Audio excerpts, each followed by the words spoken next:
बोलो जयकारा बोल मेरे श्री गुरु महाराज की जय।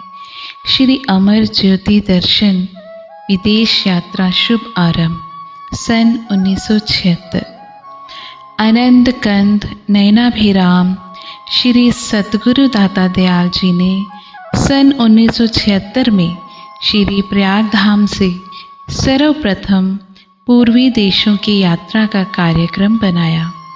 आपकी विदेश यात्रा के कार्यक्रम का शुभ समाचार श्री आनंदपुर, श्री संत नगर तथा अन्य आश्रमों पर पहुंचा तो यहाँ से गुरुमुख प्रेमियों ने हार्दिक शुभकामनाओं के उद्गार पत्रों द्वारा श्री चरणों में भेजे। श्री आनंदपुर से अन्य मंगल कामनाओं के साथ यह एक उल्लास भरी विनय श्री चरणों में पहुंची कि हमारे हृदय सम्राट श्री आनंदपुर वासी भगवान जहाँ जहाँ पर कृपा फरमाएंगे वहाँ वहाँ पर श्री आनंदपुर वासी भगवान की जय, इस जयकारे की गूंज गूंजायमान होगी।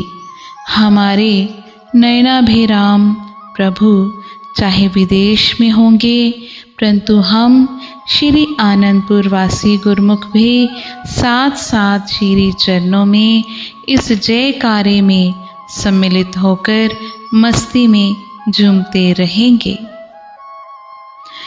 जीवन धन प्राणाभिराम श्री परमहंस दाता दयाल जी 31 अगस्त सन 1976 को श्री प्रयाग धाम से बम्बई के लिए प्रस्थान करने लगे तो यहाँ के प्रेमियों ने सकुशल मंगल यात्रा के लिए भावभीनी शुभकामनाएं अर्पित की।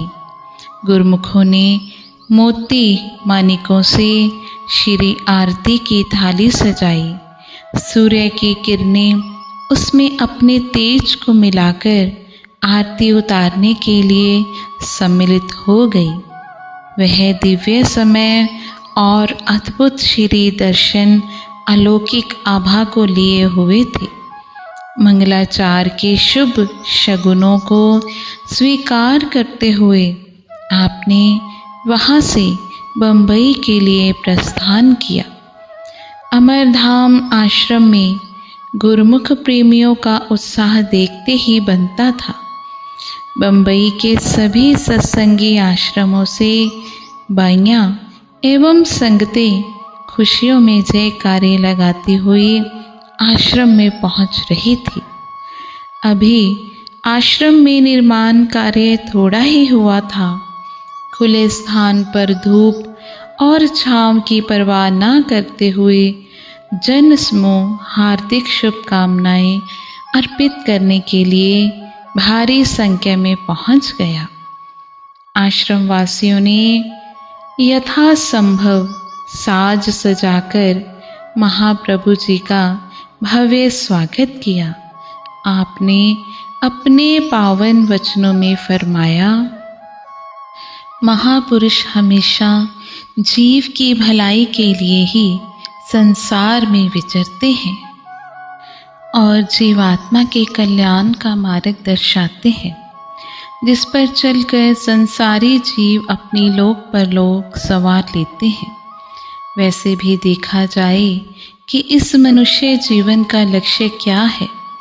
आम दुनिया शरीर व इंद्रियों के सुख भोगों में फंसकर अपने असली काम को भूल गई है। उसी असली काम को जतलाने के लिए ही महापुरुष संसार में आया करते हैं। इंद्रिय स्वार्थ सब किया, मन मांगे सो दीन। जा कारण जग सिरजया, सो दादू कछु न कीन।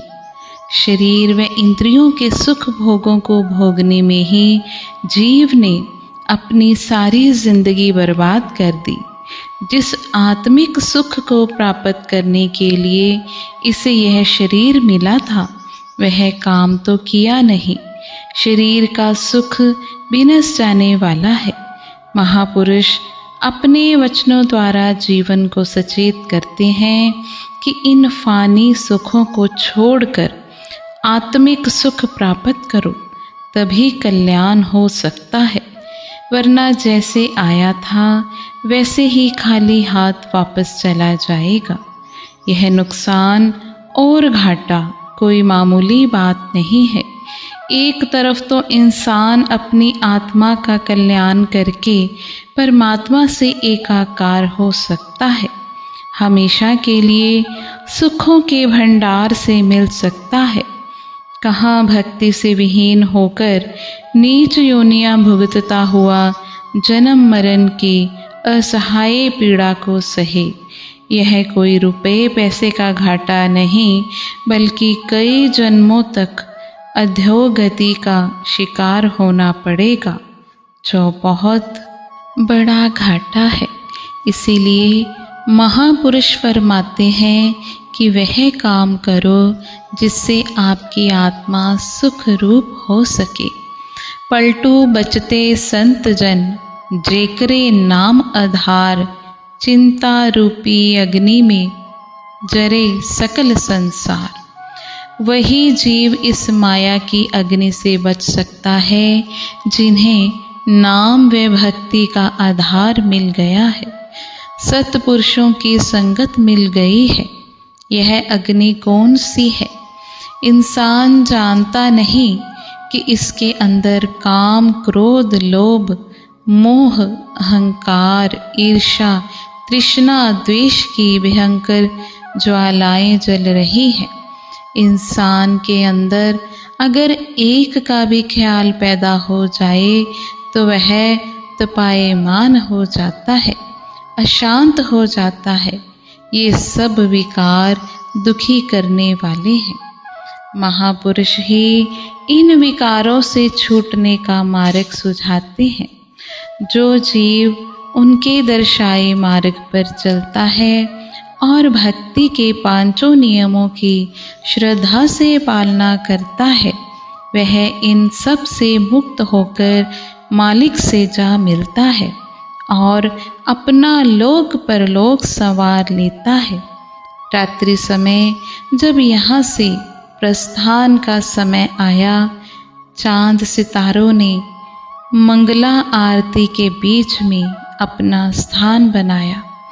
जयकारों के तुमुल नाद से हर्ष ही हर्ष की तरंगित हो रही थी। सबकी हार्दिक शुभकामनाओं के पत्र, पुष्प एवं शगुन को स्वीकार करते हुए आपने वहाँ से प्रस्थान किया। बाहर से सैकड़ों की संख्या में गुरमुख जन अपनी अपनी कारों में सवार होकर एयरपोर्ट पर पहुंच गए। कोई हाथ में गुलदस्ते तो कोई पुष्पमालाएं लिए दोनों ओर कतार में खड़े हो गए।